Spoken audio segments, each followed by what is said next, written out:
Maging ligtas, maging panatag, Pilipinas. Ligtas, maging panatag, Pilipinas. Ligtas, maging panatag, Pilipinas. Ligtas. Bawat segundo mahalaga at ligtas ang bayan kung handa ang mamamayan. Ako po si Dominic Almelor at ito ang Civil Defense in Action. Narito na ang mga maaksyong balita sa Civil Defense in Action.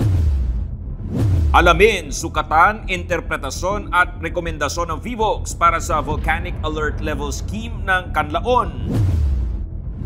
Bayan sa Negros Occidental na inaasahang matinding tatamaan ng pagputok ng Bulkang Canlaon, wala pang pinal at aprobadong contingency plan ayon sa Office of Civil Defense. OCD Central Visayas Director Joel Erestain itinutulak ang no activity zone sa 4-kilometer permanent danger zone ng Bulkang Canlaon. Rescue teams mula sa iba't ibang ahensya sanib puwersa sa paghahanap sa nawawalang mag-ama sa Palawan. At Office of Civil Defense, suportado ang mga aktibidad sa Women's Month sa Marso.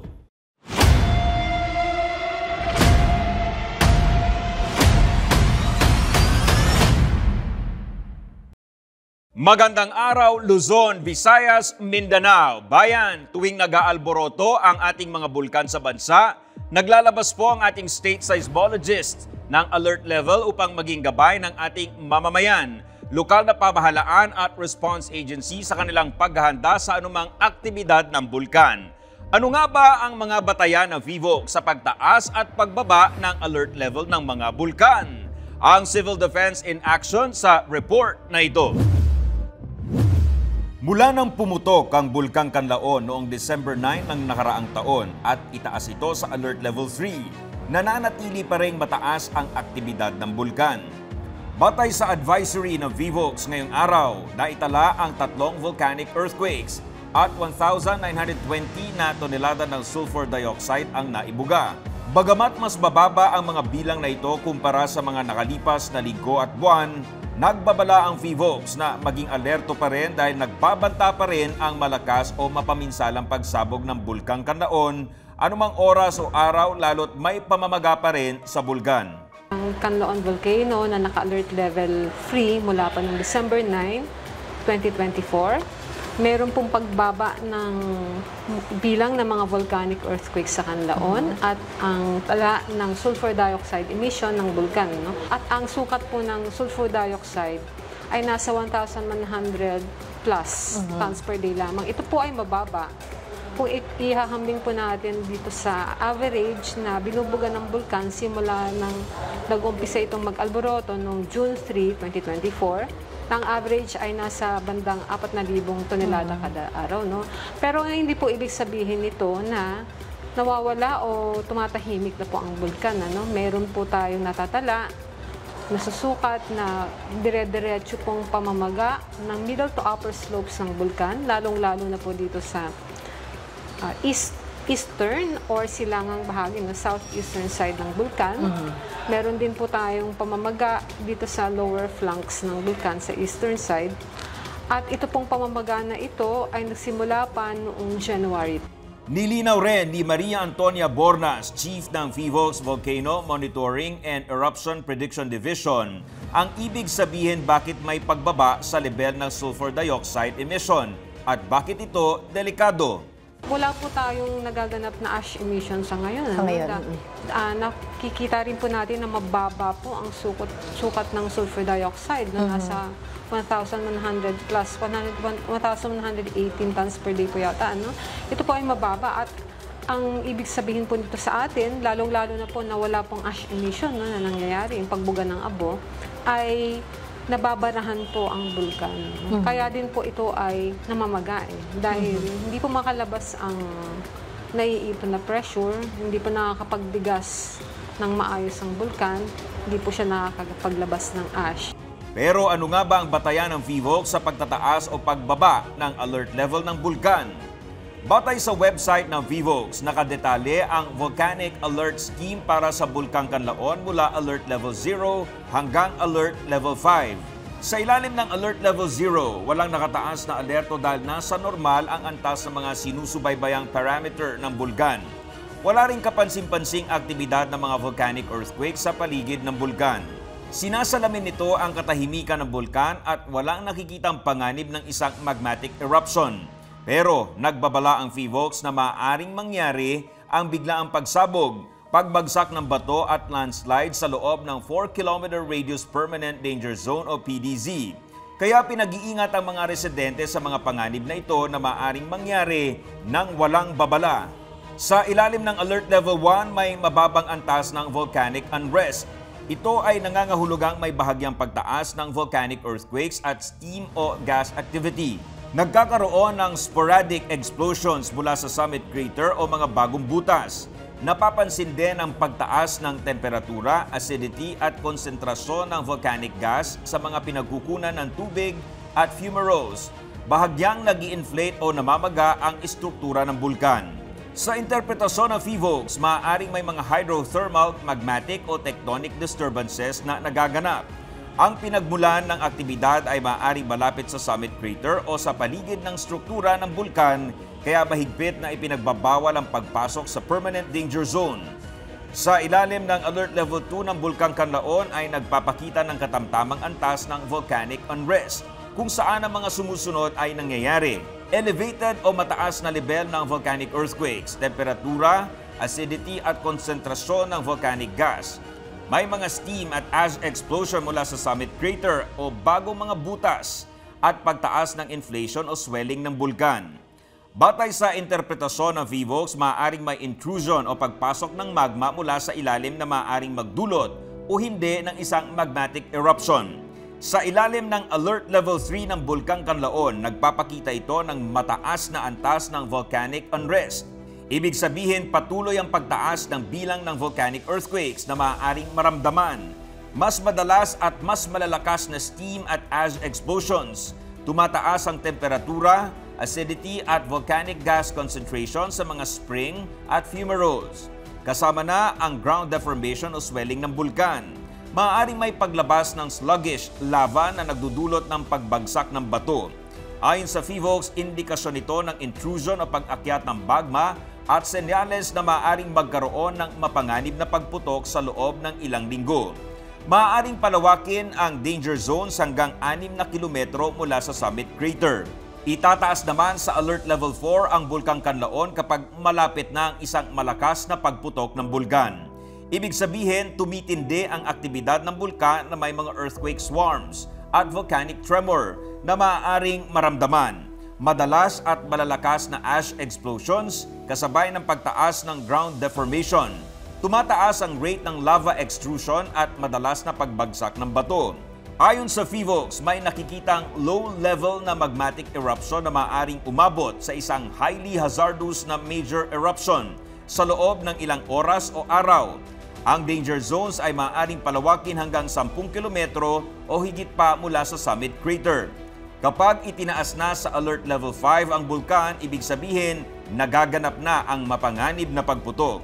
Ito ay isang magmatic eruption na naglalabas ng mataas na ash-laden eruption columns at madalas na malalakas na lava flows. Nagbubuo ng mapanganib na pyroclastic flows, surges at malawakang tephra-fall o ashfall. May posibilidad din ng pagbuo ng lahar na umaagos sa mga river channel. Ayon sa VIVOX, ito ay nagdudulot ng panganib sa buhay na naglalagay sa mga komunidad sa panganib. Ang danger zones ay maaaring palawakin hanggang 14 na kilometro habang nagpapatuloy ang pagputok. Patuloy naman ang paalala ng VIVOX na sumunod lang sa kanilang babala para na rin sa kaligtasan ng mga nakatira sa paligid ng Bulkang Kanlaon. Napaka-importante po natin kailangan tandaan yung ating po mga bulkan, naka-alerto po sila.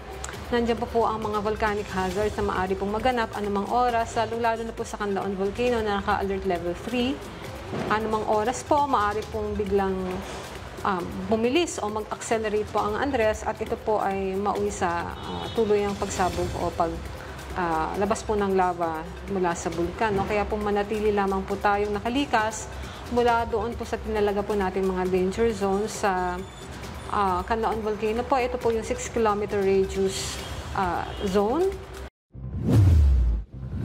Nababahala si Regional Task Force Canlaon Chair at Office of Civil Defense Western Visayas Director Raul Fernandez dahil wala pang pinal at aprobadong contingency plan ang bayan ng La Castellana sa Negros Occidental. Ayon kay Director Fernandez, kinakailangan na ang contingency plan lalo't kapag naganap ang malakas sa pagsabog ng Bulkang Canlaon, libo-libong residente ng bayan ang dapat na mailikas.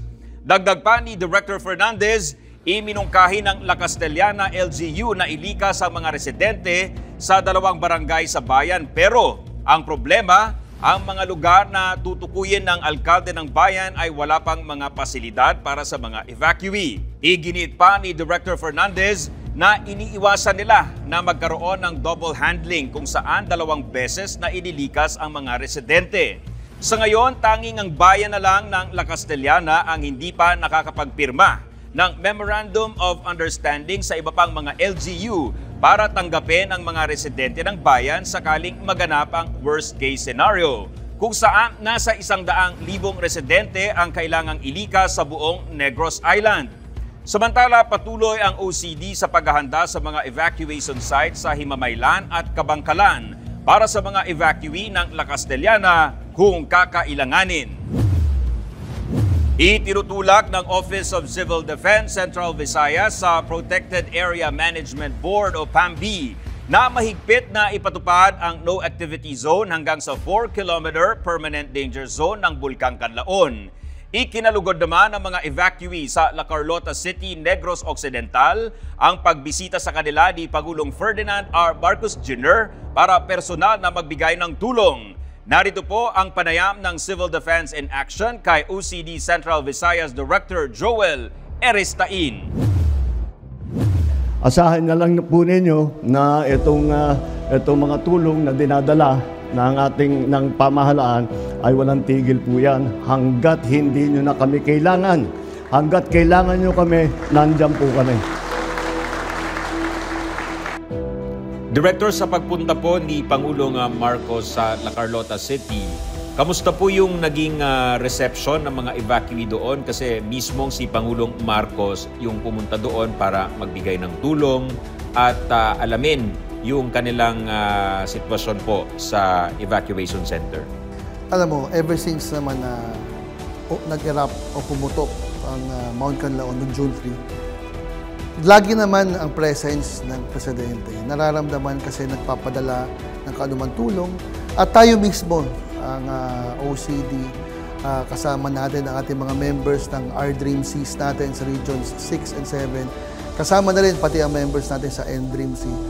Ramdam na ramdam yung pag-asikaso ng ating gobyerno na pinamumunuan ng Pangulo.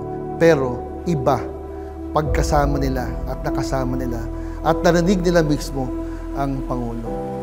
Kasama po yan ang pagbibigay ng ating mga food packs, tapos mga iba't ibang tulong din.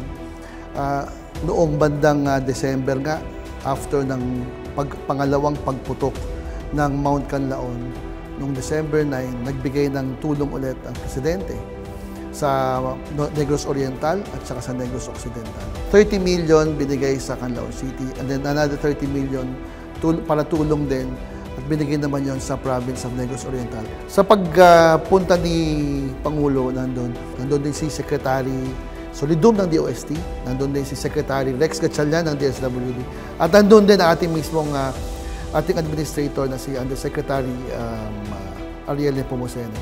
And then nagpatalaga nga ng task force si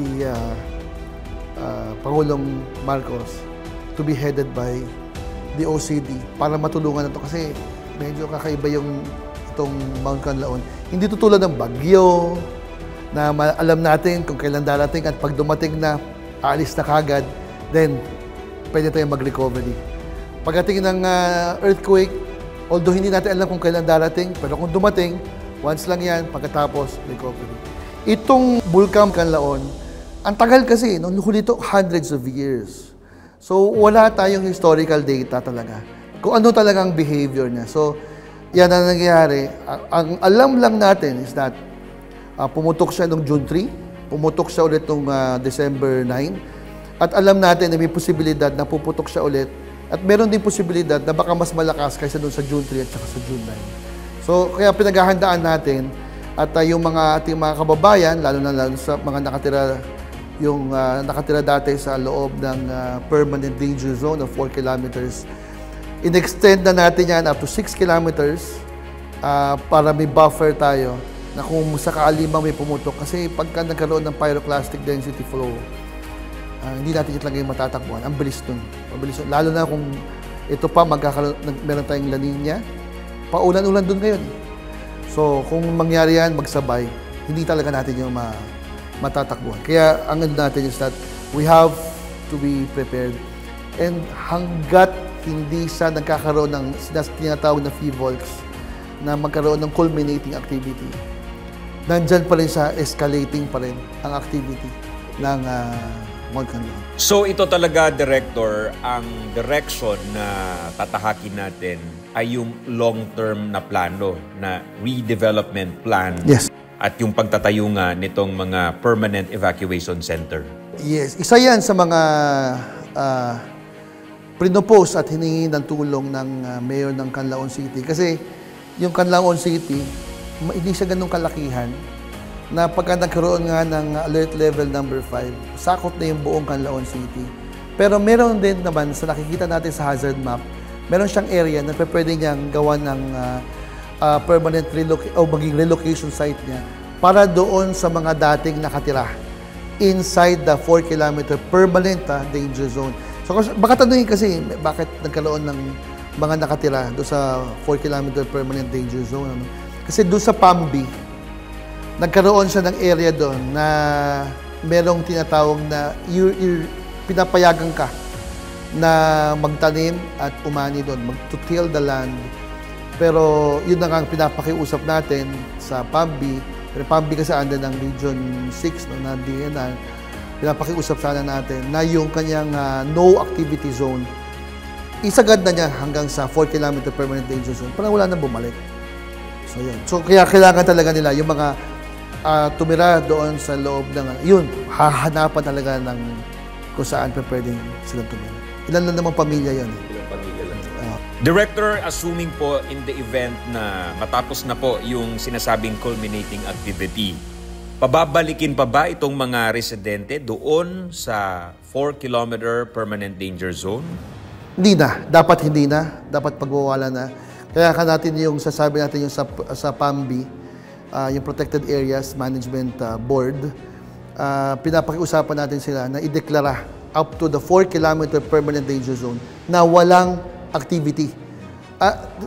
Susunod naman yan. Dapat hindi binibigyan ng permit, hindi binibigyan ng pagkakataon na pumasok pa doon. Kasi yun ang problema eh. Dati, dahil pinayagan mo silang magtanim, pinayagan mo silang mag-alaga ng kanilang livestock, ang nangyayari tuloy, yung iba, dahil para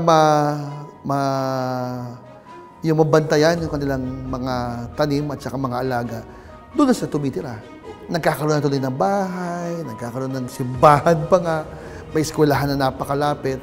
Although nung chinek naman namin, right outside of the 4-kilometer permanent danger zone.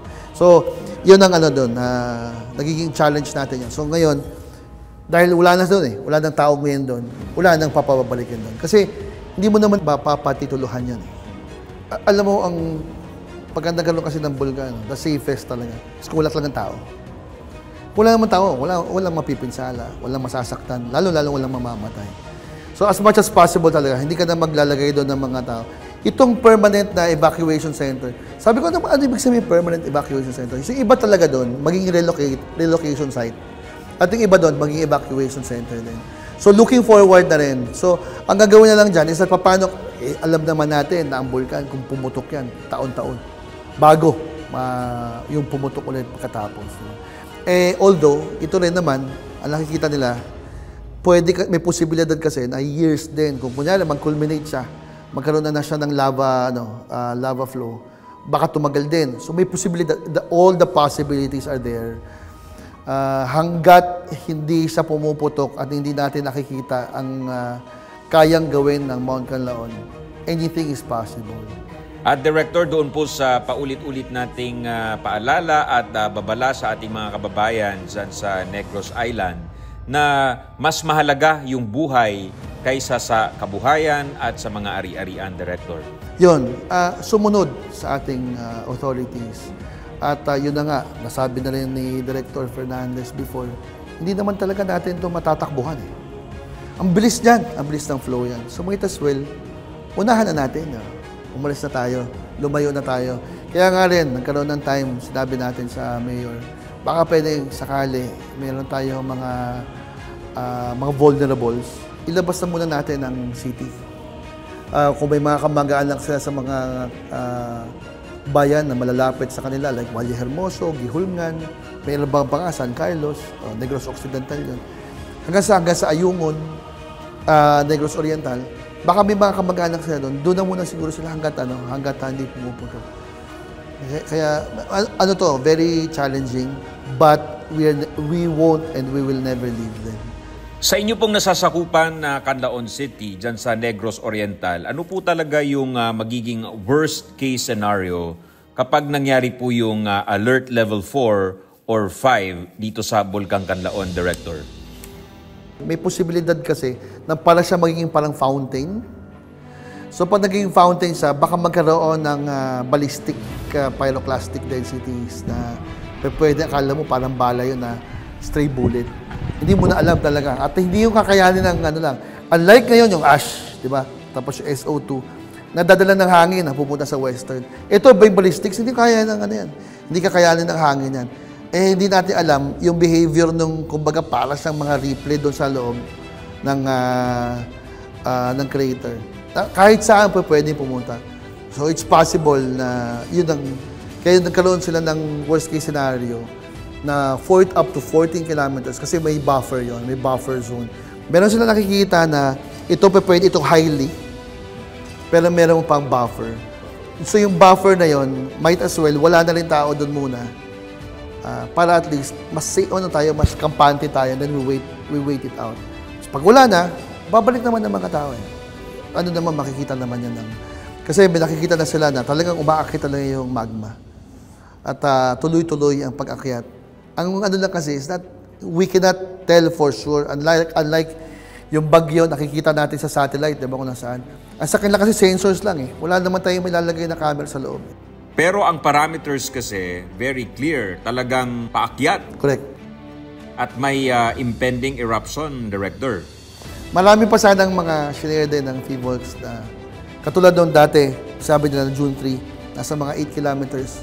Ngayon, nasa mga less than 5 kilometers. So, noong December 9. Meron pang mga pero it's more on, I think, we will leave that with the experts na sila na magkuwento niyan. Basta sa atin kasi, we have to prepare for the worst and hope and pray for the best. So, meron kang scenario, the best case scenario, sinasabi ni Secretary Solidum, yung pag nawala na lahat ng pressure, titigas na lang yung magma. Sana, we're praying, merong ganong senaryo, sana yun ang matuloy. Na hindi na mag-flow yung magma, tumigas na lang bigla kasi lahat ng pressure. Yung pala, kala mo yung may soft drinks. Pag binuksan mo, makikita mo yung mga bula-bula pataas. Pero pag wala ding spirits, pala kala mo juice na lang iniinom mo. So parang ganon na lang. Sana ganon ang mangyari sa Bulkan. And we're praying. Lastly po, Director, ano po yung patuloy na ginagawa ng OCD at ng Regional Task Force Canlaon bukod po dun sa tulong para po ma-ensure yung zero casualty po talaga dito po sa impending eruption ng Bulkang Canlaon, Director? Yun ang lagi ko sinasabi, we are on the business of saving lives. Yun talaga ang natin, mandato natin. The simplest term na I can give kung anong ginagawa ng OCD. So, ginagawa natin lahat na to be safe, ialis natin sila doon. Pero hindi tayo tumitigil doon. We also want them to live as comfortable as we can give them. Like for example, may kulang sila sa pagkain, hanap tayo ng paraan para mabigyan sila ng pagkain. kulang sila ng logistics on how to bring them from one point to another. Hahanap na rin tayo ng hot meals. Yes, hot meals. Ito, para malaman ng lahat din. Ang hot meals doon, may nagbibigay ang DSWD ng food packs. Dilata yon. Pero hindi yun lahat dilata ang kinakain lang nila. Yung mga dilata yung ginagawa nila, yun ang breakfast. Tapos, pagdating ng lunch at saka dinner, yun ang hot meals yun. Meron na tayong mga kitchens doon. Naghanap din tayo, tumulong din tayo maghanap panglulutuan nila. Nakakaano rin. Red Cross is there. Nakatulong din sa atin ng Red Cross. Tapos, ang mga local government units. Meron din, may mga iba't iba din na nagtulong tayo ng magbibigay nga ng kitchen. Tapos, pati fuel din, nagbibigay din tayo para pantulong din. Yan, yung hot meals na yun, lunch and dinner. So, yun, ang sabi ko nga gano'n, tinanong natin si Mayor, na magkano ginagastos, maabot siya ng 600,000 kada araw. So, yun ang sabi niya, yung mga dilata, almusal, lunch and dinner, yan, luto yan. As much as possible, maging mas komportable sila. Kasi parang ang pinakaayaw natin is that they would feel uncomfortable and they would be tempted to go back. Tuloy-tuloy po sa pagsasagawa ng wash operations ang Philippine Red Cross sa mga apektado ng pag-aalboroto ng Bulkang Kanlaon sa Negros Occidental. As of February 22, umabot na sa higit 4.5 billion liters ng malinis na tubig ang kanilang naipamahagi sa higit 82,000 na individual sa iba't ibang evacuation centers sa bayan ng La Castellana. Bukod sa tuloy-tuloy na pag-produce ng malinis na tubig, ay nagsasagawa rin ang Red Cross ng hygiene promotion sa mga evacuation center. May isinasagawa rin silang water trucking para sa rehabilitation ng mga alagang hayop. Nagpapasalamat ang Red Cross sa kanilang wash team at tanker teams mula Cebu at Bacolod na walang pagod sa pagsiserbiso sa mga kababayang nasa gitna ng krisis at kalamidad. Matagumpay na nakapagdaos ang Office of Civil Defense National Capital Region ng Gawad Kalasag feedback session sa Valenzuela City noong Miyerkules, Pebrero 26. Layon ng sesyon na ito ang magbigay ng technical assistance sa mga lokal na pamahalaan bilang paghahanda para sa Gawad Kalasag Awards 2025. Iprinisenta ng OCD sa Local Disaster Risk Reduction and Management Office ng Valenzuela ang resulta ng 24th LDRRMCO assessment at tinala kay Ren ang mga hamon na hinarap ng LGU sa kanilang preparasyon at mga maaaring gawin para pagbutihin pa ang kanilang mga hakbang. Ang Gawad Kalasag ay binuo noong 1998 para i-assess at parangalan ang mga lokal na pamahalaan na katangi-tangi ang pagtugon sa kalamidad at sa climate change at sa paglulunsad ng humanitarian assistance sa mga komunidad na pinaka-namemeligro sa sakuna. Nagdaos din ng Gawad Kalasag feedback session ang Office of Civil Defense National Capital Region sa lungsod ng Taguig. Pinangunahan nito ng Policy Development and Planning Section ng OCD-NCR at dinaluhan ng Taguig City DRRMO at ng mga pangunahing miyembro ng Taguig DRRM Council.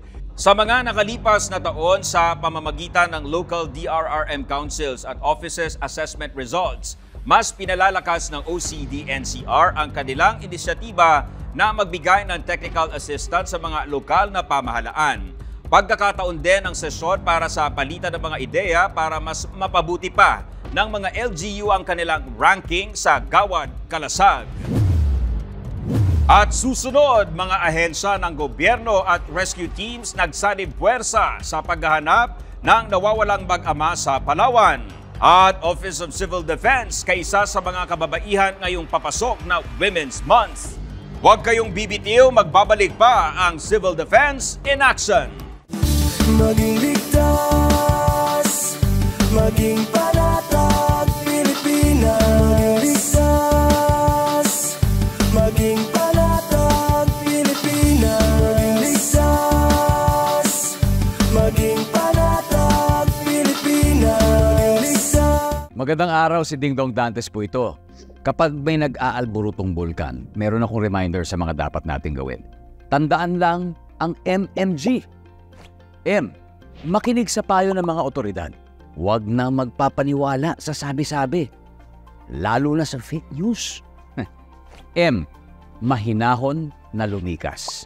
Bago umalis, isara muna natin ang mga pinto at bintana para hindi pasukin ng abo ang inyong bahay. G. Go bag. Make sure na may nakahandang emergency go bag na may lamang damit, gamot, pagkain, tubig, pera at face mask. Madali lang tandaan, hindi ba? Mag-MMG ka lang kapag may nagbabadyang pagputok ng bulkan. #panatag ang may alam. Hi, si Dingdong Dantes po ito. Pahiram lang ako ng 1 minuto mo. I know aware kang kailangan mong takpan ng ilong at bibig mo gamit ang dust mask kapag may pumutok na bulkan. Pero, paano kung wala kang mask? Ganito, kumuha ka ng basang panyo o bimpo para ma-filter ang nilalanghap mong hangin. Tapos, i-check mo rin siyempre ang mga kasama mong bata at matanda kung may suot silang mask para safe rin sila sa ashfall. O tandaan mo lagi yan ha, kasi #panatag ang may alam. Maging panatag Pilipinas. Maging ligtas. Maging panatag Pilipinas. Ligtas. Maging panatag Pilipinas. Ligtas. Maging panatag Pilipinas. Ligtas. Nagsanib puwersa na ang mga rescue team mula sa iba't ibang ahensya para sa paghahanap sa mag-ama mula Antique na sina Rodrigo at Rems Herodias na sakay ng lumubog na bangka sa karagatan ng Cuyo, Palawan. Sa ulat ng lokal na pamahalaan ng Kaluyan, Antique, nagtulong-tulong na ang Philippine Coast Guard, Office of Civil Defense at MDRRMOs mula sa Cuyo, El Nido, Coron at iba pang ahensya para sa search and rescue operation. Ayon naman sa Coast Guard Station, Eastern Palawan, nahihirapan sila sa paghahanap sa mag-ama dahil patuloy pa rin ang masamang panahon na nararanasan sa lugar. Samantala, ang Office of Civil Defense ay tumulong din sa koordinasyon para sa pagpapadala ng helicopter para tumulong sa paghahanap sa mag-ama. Pinangunahan ng Office of Civil Defense Caraga ang pagbibigay ng technical assistance sa idinaos na All-Hazard Incident Management Team Training Course ng Loreto Agusan del Sur LGU. Dinaluhan ang training ng mga tauhan ng Municipal Disaster Risk Reduction and Management Office ng Loreto. Nabigyan sila ng mga bagong kaalaman at kasanayan pagdating sa disaster response at incident management. Highlight ng kurso ang simulation exercises at scenario-based cases kung saan natuto ang mga kalahok na i-assess ang mga panganib kapag may sakuna at kalamidad, i-analyze ang mga impormasyon na gabay sa isang informed decision at makabuo ng strategic response plans para sa epektibong pagtugon sa mga insidente. Ang inisyatibang ito ng Loreto LGU ay nakahanay sa patuloy na hakbang ng OCD Caraga na mapalakas at mapatatag pa ang disaster resilience and preparedness ng mga LGU sa buong Caraga region. Espesyal na serbisyo para kay Juana ang handog ng Philippine Commission on Women, katuwang ang mga ahensya ng gobyerno at pribadong sektor ngayong buwan ng kababaihan. Gimmick ng Light Rail Transit Authority ang libreng gupit sa 30 babaeng pasahero sa ilang piling LRT stations tulad ng Antipolo, Cubao at Recto. At syempre, may pabulaklak din sa mga kababaihang pasahero sa concourse level ng Antipolo Station sa March 5 at ilan pang piling LRT Line 2 station sa March 5 at 26. Libre naman ang issuance para sa unang 100 babaeng kukuha ng civil registration documents sa lahat ng civil registry system outlet ng Philippine Statistics Authority sa March 3, 10, 27 at 24. Magdala lamang ng isang valid ID. Mamasyal sa Ninoy Aquino Parks and Wildlife Center sa March 8. Walang entrance fee sa mga babaeng tutungo sa parke mula alas 7 ng umaga hanggang alas 5 ng hapon. I-celebrate na ang Women's Month sa Northern Brew Coffee Shop sa Angeles City, Pampanga dahil 15% off ang pagkain at inumin para sa lahat ng babae, bata man o matanda sa buong buwan ng Marso. Banggitin lamang ang Women's Month promo sa inyong pag-order. At lagi pong tandaan, bawat segundo mahalaga at ligtas ang bayan kung handa ang mamamayan. Kaya't mainam po na laging handa anuman ang ganap dahil sa bagong Pilipinas, walang maiiwan. Ako po si Dominic Almelor at ito ang Civil Defense in Action. Maging ligtas, maging